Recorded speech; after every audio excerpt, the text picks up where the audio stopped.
Working with CDP, corporate America has refined and improved its disclosures to make them even more meaningful and relevant to asset managers and others. Whether the corporate motivation is market-driven, as more and more investors demand this kind of information, or environmentally motivated because it is the right thing to do, CDP's disclosure data are helping global businesses and their supply chains and networks better prepare for a carbon-neutral economy. This can only be good for our global economy and our planet as a whole. That so many businesses are collaborating in this effort means that anything is possible. I really believe that. CDP has been creative, innovative, motivated, and successful. You make things happen, and I congratulate you. I want our economy, our financial system, and our environment to be on a long-term, sustainable path.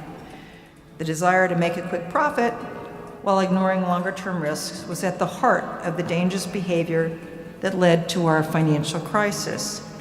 Similarly, the ability to impose the cost of poor environmental decision-making on society as a whole creates a market failure that adversely impacts all of us, but particularly our young people, who will most acutely feel the consequences of our rapidly deteriorating global environmental health. It is incumbent on our current generation of leaders to reverse our unsustainable environmental trajectory.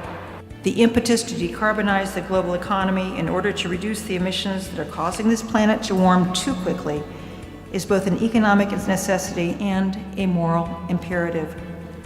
Investors and businesses like certainty.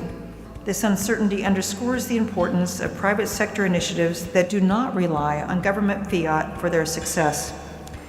Virtually all businesses, in one form or another, are having to come to grips with the cost and consequences of rising sea levels, water scarcity, volatile and unreliable energy sources, and the impact of poor air quality on public health. Increasingly, these costs are directly hitting the bottom line. CDP is playing a crucial role in helping the market self-correct through the power of consistent and meaningful disclosure and inspiring investors to analyze and act on those disclosures. So while the CDP and your businesses are looking at the economic effects and risk of climate change on a global level, we at Washington College are examining the same risk on a smaller scale through a variety of prisms. Our environmental programs are steadily growing. Indeed, over the past 5 years, nearly 30% of our students have taken at least one environmental course before they graduated. Our students, whether they are pulling stream samples to measure greenhouse gases, or talking with a farmer about the economic hurdles he is facing due to new environmental regulations, are envisioning their world as a series of interconnected ecosystems. We are teaching them to take the long view of those actions and be guided not by short-term profit incentives, but the long-term health of our planet. Armed with this perspective, they are, like all of you here tonight, making a difference. Thank you very much.